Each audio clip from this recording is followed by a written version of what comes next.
Hola de nuevo, estamos aquí en STEM Minis for Future, esta vez con Julia Sánchez y Tuarte. Recordaros que aparte de en YouTube, como está esta entrevista, también nos tenéis en iVoox y en Spotify.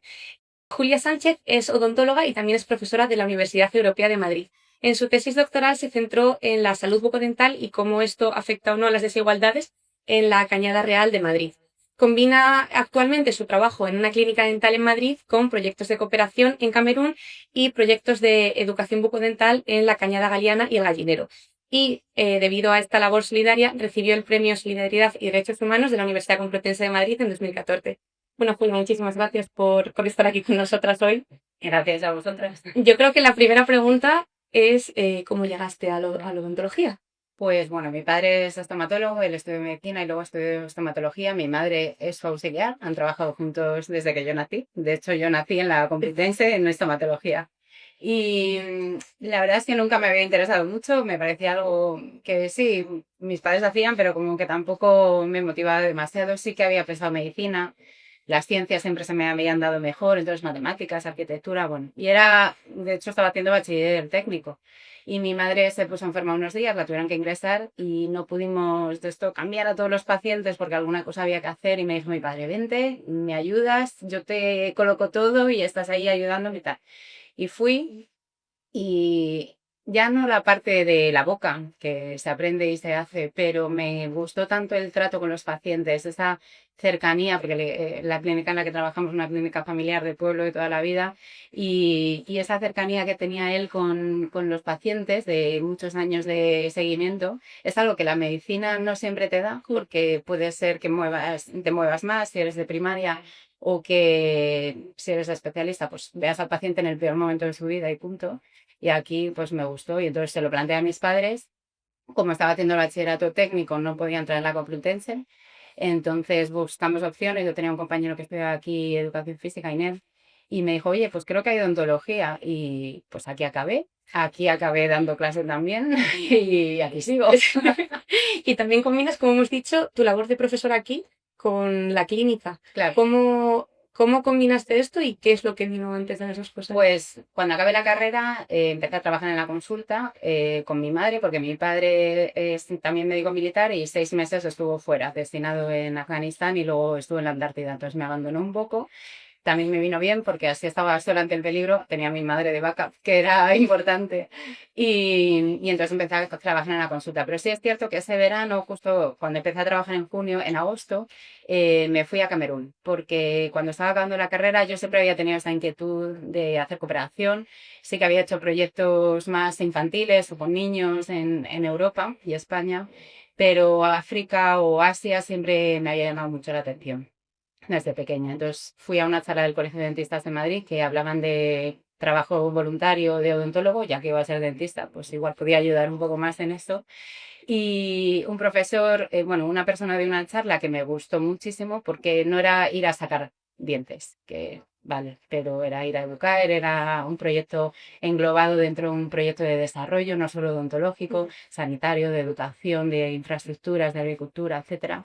Y casualmente la semana siguiente empezó a ser mi profesor de gabinete en la universidad, entonces me acerqué a él y bueno, pues semana a semana pues me iba contando y un día me dijo, bueno, al final te vienes a Camerún o no. Y digo, venga, va, pues me voy. Y me fui ese verano. En cuanto volvió mi padre, dije, ahora me voy yo. Entonces volví a ir muy repetidamente y bueno, pues al final empecé a ir todo lo que pude. Y de hecho el trabajo aquí en la universidad vino un poco también después por eso, porque este profesor iba a irse a Camerún a trabajar de profesor 6 meses y dijo, pues quiero que sea Julia la que se quede aquí por mí. Y él había visto cómo había trabajado yo en África, pero no tenía ningún máster ni nada, pero sí que es cierto que esta universidad me dio la oportunidad de, sin tener una formación a lo mejor académica de título per se, pues confiaron en mí, tanto David, que es este profesor, como Felisa, que era la coordinadora de la asignatura, y ahí entré y ahí me quedé, porque eso era 2011 y ya estamos en 2025. Así que muchos años después pues acabé. ¿Te resulta fácil compatibilizar estas dos cosas? La consulta trabajo menos de lo que podría, pero es que tengo también 2 hijos. Entonces, pues claro, pues es la consulta, es la universidad, estoy a tiempo parcial en las dos cosas. A veces hago también suplencias en la Seguridad Social porque me gusta mucho la salud pública bueno, pues quería vivir desde ese lado porque la odontología en España es casi todo privado y quería, además enseño que sea de salud pública, entonces quería vivirlo desde ahí. Y bueno, pues al final un poco equilibrio de Tetris, encajando todo como puedo. Y aficiones, la música, pues bueno, pues sí. Una vida Mis amigos me preguntan, ¿cuántas horas tiene tu día? Porque yo creo que 24 no son, a mí no me salen las cuentas. A veces lo pienso. Quito horas de sueño a veces, que no debería, pero no sé, bueno, acabo encajándolo. Y volviendo un poco a lo de Camerún, ¿nos puedes contar un poco más qué hiciste allí y de qué trataba ese proyecto? Pues el proyecto se llama, bueno, la organización con la que fui se llama Cerca y Lejos, es una ONG al desarrollo, ONGD, y tenía como 4 bloques principales: la educación, infraestructuras, habitabilidad básica, agricultura y sanidad. Y en sanidad, este profesor, David González, pues había empezado un programa de odontología.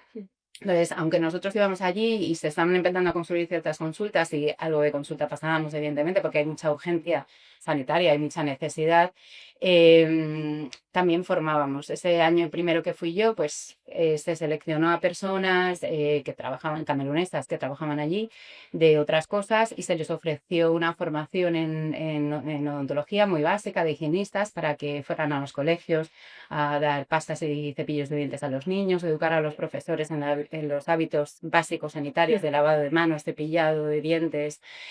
Bueno, y hacíamos un equipo ahí muy con las personas locales, entonces al final era muy transversal o intentábamos que lo fuera. Y compaginábamos eso, pues la urgencia médica, atendiendo personas en consulta que necesitaban, y la parte más de educación para la salud, que al final, si yo voy 2 meses y saco muelas, el resto de meses del año, ¿qué pasa con esa población? Entonces, si no das salud, solo quitas o palías esa enfermedad, pues se queda un poco cojo el proyecto. Entonces me gustó porque se diferenciaba mucho de los otros proyectos que había visto y en eso empezamos. Allí hice también mi primera pequeña investigación porque hicimos un primer estudio para ver cómo estaban los niños con la metodología que suele seguir la Organización Mundial de la Salud, la OMS, y bueno, pues ahí empezó también la investigación en Camerún realmente. Y es muy curioso porque creo que el voluntariado que todos tenemos en mente en países del sur global, en África, por ejemplo, suele ser más médico enfocado a enfermedades que no tienen que ver con la boca. Y vosotros le disteis ese enfoque, supongo que porque tiene una relevancia especial que luego también está un poco ligado con tu tesis de cómo la salud bucodental, bueno, supongo que puede mejorar la salud bucodental, puede corregir las desigualdades o se puede hacer un análisis de eso para sacar unas conclusiones, ¿no? Claro, allí la boca es un problema y no hay tantas caries como podríamos esperar. Hay caries, evidentemente, y cuando la hay destroza el diente porque no hay accesibilidad. Yo cuando empecé a ir a Camerún, en todo el país, que eran 18 19 millones de habitantes, había 150 dentistas. Y la mayoría formados en Europa. De hecho, la primera promoción, hace poquito estuve con Trinita y con William, eran la primera promoción de cameruneses formados en Camerún. Y cuando yo empecé a ir, todavía no habían terminado la primera promoción. Estaba la facultad un poco poniéndose en marcha, que estaba muy relacionada con medicina. Entonces, claro, al final la boca en España la hemos separado totalmente de la sanidad, pero la boca está en el cuerpo y lo que afecta a la boca afecta al cuerpo y lo que afecta al cuerpo afecta a la boca. Y cuando encima pasa como pasa aquí en España, que la accesibilidad a ella es casi toda privada y es una limitación enorme para mucha población.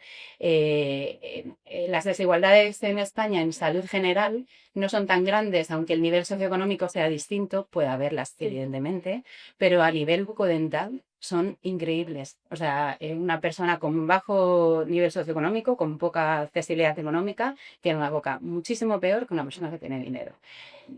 Y es así, y es que en España es dramático, porque claro, lo comparamos además con la maravillosa sanidad que tenemos. Y dices, pero ¿cómo puede ser que me cambien, ¿no?, un corazón y no me puedan poner una prótesis para masticar, ¿no? Hay gente mayor que necesita una prótesis para masticar. Es que necesito alimentación, necesito nutrirme bien. Entonces, pues es algo que siempre me ha parecido un gusto y he intentado pues aportar un poco mi granito para intentar paliar esto. ¿Y cuál fue tu motivación entonces para hacer la tesis doctoral en en el tema aquí en una zona En como la Cañar. Cañada Real? Pues todo empezó aquí, estábamos aquí en la universidad y había un departamento de cooperación y voluntariado y se pusieron en contacto con David y conmigo, que éramos profesores juntos en ese momento, y nos dijeron que tenían un proyecto, creo que era de enfermería o de educación física o las dos cosas, allí en Cañada y que habían visto que habían muchos problemas bucodentales, que a ver si podíamos acercarnos para ver tal, ya que teníamos experiencia en África. Y entonces fuimos un día, revisamos a todos los niños de lo que era el gallinero, que ya no existe, se desmanteló en 2018. Fuimos casa por casa revisando a todos los niños y adultos que nos dejaron, cogiendo un poco los datos para un poco justificar de alguna manera que había que hacer algo allí. Entonces empezamos a ir allí con el Colegio de Dentistas de Madrid, conseguimos con estos datos justificar un poco el colocar una clínica dental allí in situ y mientras los niños acudían a la Policlínica de la Universidad Europea a ser atendidos, los trasladaban en autobús y los veían los alumnos. Entonces, cuando ya tuvimos la consulta, empezamos a trabajar allí en la consulta, empezamos a hacer charlas educativas para todas las familias. Allí hay pues población en árabe, marroquí, principalmente hay también muchas personas de etnia gitana que vienen de Rumanía, gitanos también de España, hay mucha mezcla y conviven con una situación de drogas muy conflictiva. De hecho, el gabinete primero que montamos, ahora hay uno en un sitio un poquito más agradable, pero el primero que montamos fue en una parroquia que había allí, que nos cedieron una sala que antes era de un pediatra. Montamos ahí el gabinete y alrededor de la parroquia es donde normalmente están muchos drogadictos, porque el camión antidroga de la Comunidad de Madrid va ahí, bueno, era un sitio complicado. Entonces empezamos a trabajar ahí y claro, yo aquí en la facultad pues daba clase de la situación bucodental en España y hablo de las encuestas y cada 5 años en España se hace una encuesta y los datos eran que los niños cada vez estaban más sanos. Y claro, yo luego me iba los sábados por la mañana ya a trabajar y no era lo que veía. Y esos niños son tan españoles y tan de aquí como cualquier otro. Entonces, esa población muchas veces está infrarrepresentada en las encuestas porque normalmente a los niños se les revisan colegios, los padres tienen que autorizar, muchas veces por vergüenza, por desconocimiento, porque eso, que no me llamen la atención por la situación de la boca de mi hijo, tal. Esas familias no firman los consentimientos, entonces o vas en concreto allí o es muy difícil. Y la idea de hacer la tesis no era doctorarme, que sí, me he doctorado, pero era sacar a relucir esa situación de injusticia social que no podía ser.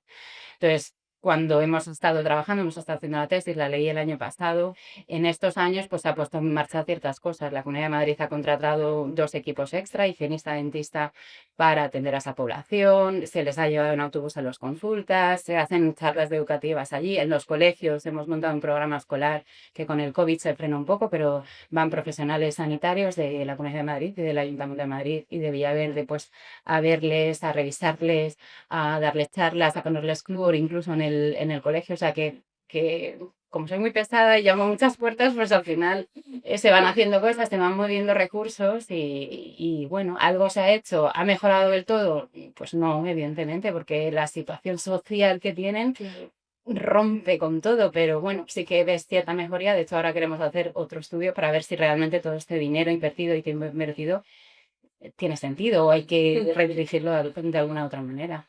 ¿Y con qué problemas os encontrabais vosotros como profesionales al ir a trabajar a una zona en las condiciones en las que está la Cañada Real actualmente? Ninguna. Prejuicios. Prejuicios de la gente, prejuicios, no de allí, de fuera. O sea, mm, no sé, incluso cuando vas a África, ¿no? Pero son tan felices, no vayas allí, si son tan felices. Bueno, es que uno es feliz porque es que si no se muere de pena.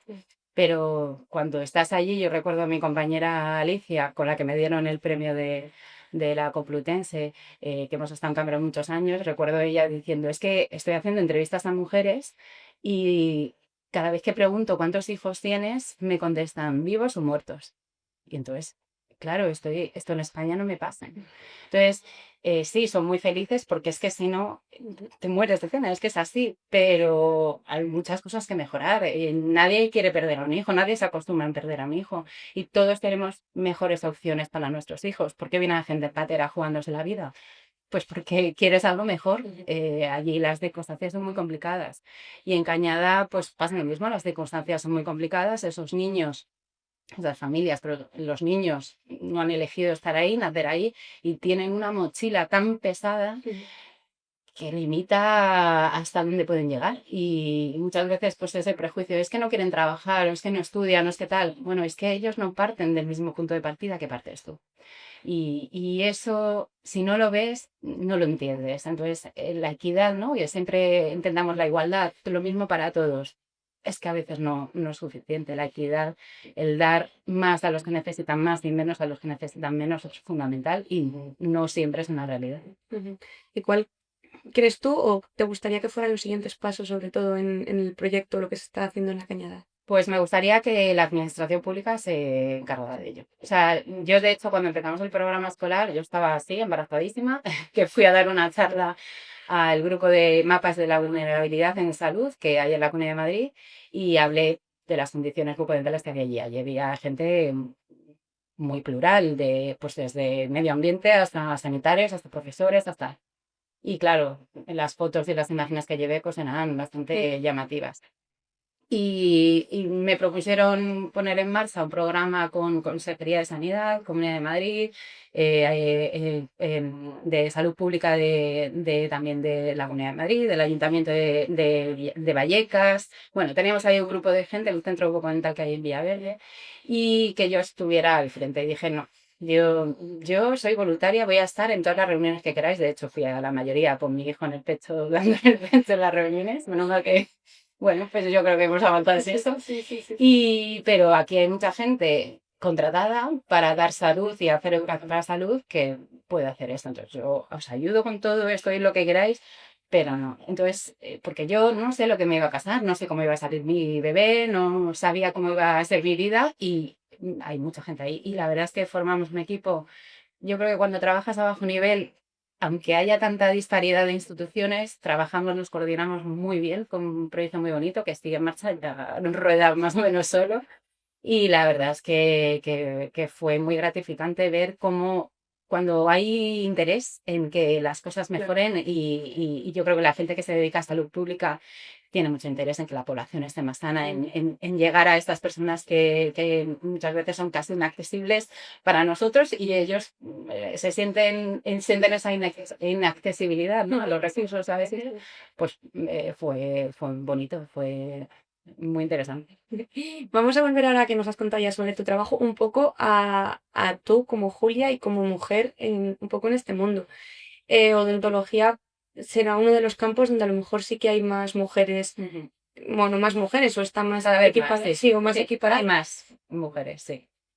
Pero tú como mujer has notado en algún momento en el que hayas dicho, wow, el trato o lo que me están diciendo está siendo diferente simplemente por el hecho de ser mujer. Sí que es cierto que ahora yo creo que en estos años está cambiando un poco, pero hasta hace no tanto, los escomatólogos, médicos que habían estudiado ahora especialidad de estomatología, la mayoría eran, muchos eran hombres, no todos, evidentemente, pero ves el consejo de dentistas, veías el colegio y tal, y solo había hombres a Ya. cargo. Entonces, yo creo que hemos llegado, claro, también nosotras tenemos la suerte de que somos muchas. Entonces, al ser tantas, es que no les queda más remedio que dejarnos paso.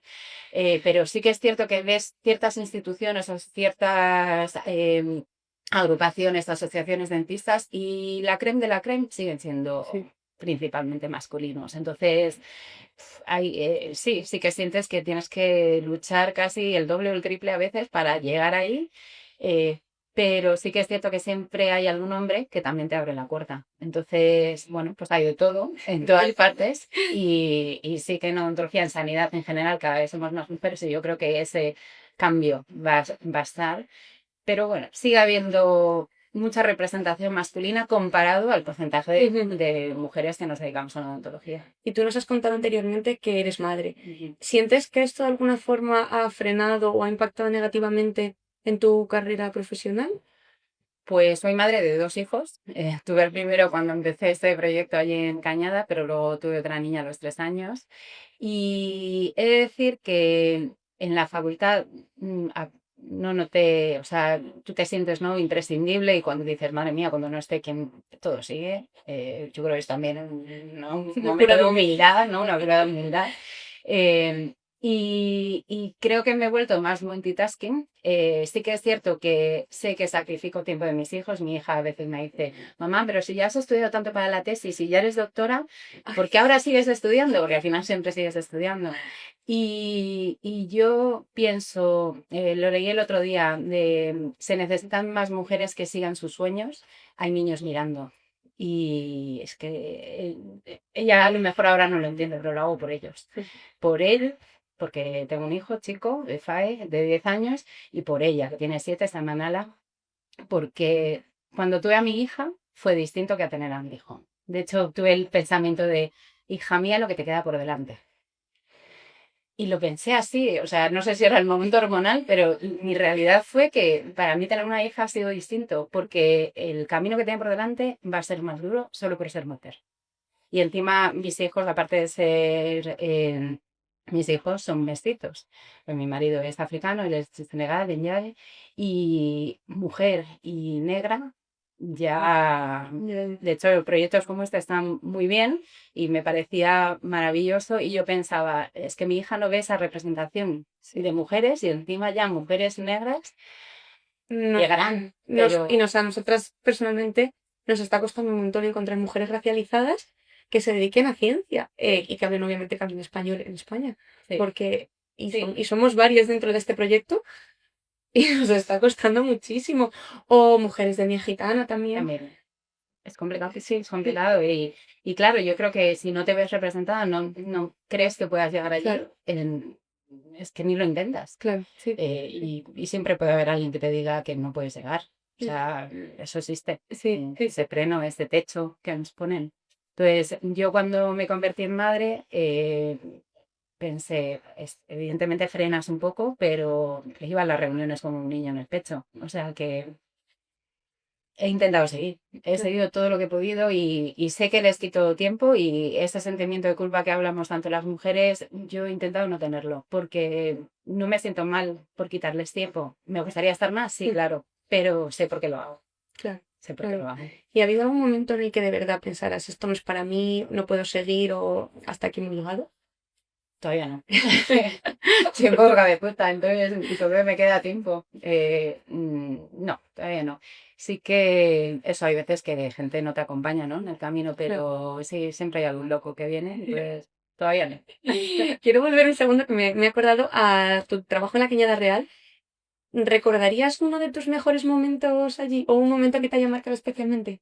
Pues hubo un año que una compañera organizó una fiesta en la primavera y fuimos, llevé a mis hijos, de hecho yo creo que mi hijo sí, tendría 3 y medio, 4 y mi bebé Nala estaba, la llevaba en el pañuelo así atada y compartimos mucho tiempo pues con los niños que viven allí y yo creo que fue muy bonito porque era una relación totalmente horizontal, al final yo no estoy aquí y ellos aquí, no, es que yo estoy ahí por y para ellos. Ellos, era una muestra también de agradecimiento, fue muy bonito. Además, eso, el llevar a mis hijos a la cañada, claro, la gente, imagínate lo que me dijo.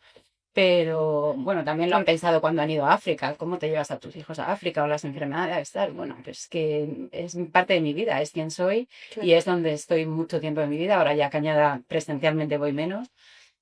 Bueno, no son hacer todo, aunque tengo más horas en el día, no, no llevo todo, claro. Pero sí, la verdad es que eso recuerdo, hombre, cuando inauguramos la consulta, cuando empezamos a trabajar, hay muchos momentos, pero eso, el estar allí con mis hijos, todo lo que habíamos luchado porque eso saliera adelante fue bonito. Qué bonito, qué bonito. Y con todos estos proyectos que nos has contado que llevas a cabo y con tus hijos, ¿cómo es tu día a día? ¿Cómo es el día a día de una odontóloga?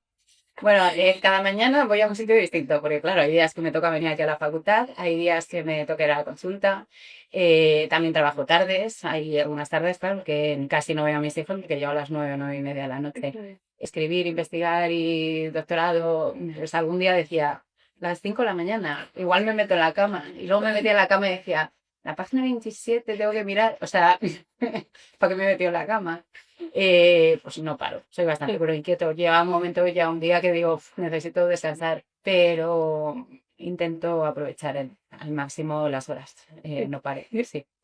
Mi madre, de hecho, recuerdo que me decía cuando me casé, yo me casé en Camerún, porque a mi marido no le dejaban venir, Y recuerdo que cuando ya estaba casada y él todavía estaba tramitando los papeles y tal, me decía, cuando venga ya a vivir a España, frenarás un poco. Y yo decía, sí, pero no.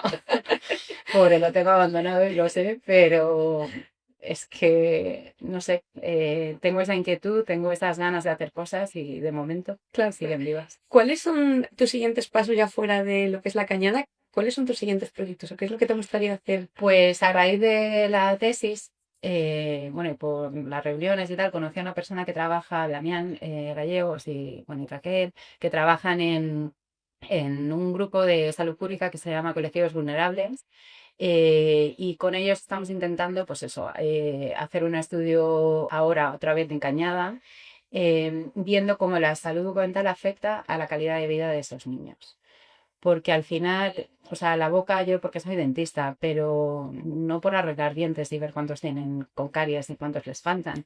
Es que tener una mala boca te afecta a tu estado emocional, a tu autoestima, a los días que vas al colegio o faltas al colegio, el dinero que tus padres tienen que invertir en rehabilitar tu boca que a veces no tienen, infecciones recurrentes, peores notas en los colegios, por un poco un cúmulo de todas esas cosas. Entonces, estás condenando a un niño a una menor proyección académica porque tiene la boca mal. Entonces, es un reflejo de toda la situación social que tiene ese niño, ¿no? Pero pues sí podemos paliar un poco esa parte y creo que España tiene recursos como para atenderlo, sobre todo porque las consecuencias que tiene no tratar a esos niños, a esos y a todos, generalmente, bueno, es que a la población en general la accesibilidad a la odontología es limitada, pero si invirtiéramos más dinero en prevención, en evitar que esta población, todos, no enfermáramos, ahorraríamos muchísimo dinero. Es que cuántas consecuencias emocionales, de salud general ocurren porque la boca no ha estado mantenida en salud. Ahora sabemos un montón de bacterias que van al cerebro. Se encuentran bacterias de la boca, habitualmente de la boca, en pacientes que murieron y tenían Alzheimer. Entonces dices, "Uy, si la boca hubiera estado más limpia, no hubiera desarrollado Alzheimer". Bueno, es que hay un montón el cáncer de colon está relacionado con una bacteria que viene también de la boca. Pues eso, pues vamos a enseñar Es que tratar un cáncer de colon o perder a una persona por un cáncer de colon, ¿cuánto vale eso? ¿Y cuánto vale educar en salud? En que la población se cuide, se cepille, acuda a revisiones. Vamos, yo lo tengo claro. Sí. ¿Y cuál es la parte que más te gusta de tu trabajo? Porque nos has contado que haces un montón de cosas y te ve como muy entusiasmado. Pero esa parte. Yo cuando empecé, o sea, la odontología y tal, la clínica me gusta, el estar con los pacientes me gusta, me da mucha pereza ir, pero luego llego y estoy encantada. Porque la gente, los pacientes en general, pues son muy agradecidos. Es un trabajo más bonito de lo que parece. Quitar el dolor y devolver la sonrisa a una persona es algo muy gratificante, aunque la boca parezca una cosa sucia y fea. Pero la clínica solo se me hacía un poco cuesta arriba. Entonces, esta posibilidad que tenía de la facultad o la cooperación, el de estar con grupos distintos y poder hacer cosas distintas con personas distintas, yo creo que es lo que más me gusta. Yo creo que no, eso de ser dentista y trabajar en mi consulta entre cuatro paredes no estaba escrito para mí. Entonces he tenido la suerte de tener la capacidad de poder estar cada día, pues no me levanto y ¿qué me toca hoy? Y mola, la verdad. Y con toda esta vida tan ajetreada, ¿nos podrías dar 3 palabras que describan tu trayectoria como odontólogo? Rara. Sí, es que soy la dentista rara. Yo se lo digo a mis alumnos, digo, yo sé que soy la profe rara, rara. Yo creo que no es lo que se espera a lo mejor, ¿no? De un dentista. Pasión, tú lo has dicho. Yo creo que tengo mucha pasión y eso me caracteriza mucho. Y alegría, porque al final es que si no, no lo intentas. Entonces, alegría, compartir, ¿no? Esa alegría. Y yo creo que vamos terminando un poco en esta entrevista. Es una pregunta que hacemos a todas las entrevistadas, que es el consejo que le darías a tu yo de pequeña, pero yo creo que en este caso, más que a tu yo de pequeña, ¿qué le dirías a tu hija de cara al futuro? Que hay un duro camino por delante, pero yo te voy a acompañar. Y luchando se rompen muchos techos, muchas puertas. Se puede, se puede. Yo creo que hay que pensar que se puede. No por ser difícil no lo voy a intentar. Sí, que voy a estar con ella y que llegará lejos. Pues muchísimas gracias, Julia, por estar aquí con nosotras y por darnos esta visión tan a lo mejor poco común de la odontología a lo que todos estamos acostumbrados. Y nos vemos en la siguiente entrevista de este Minis for Muchas Future. gracias. Gracias a ti.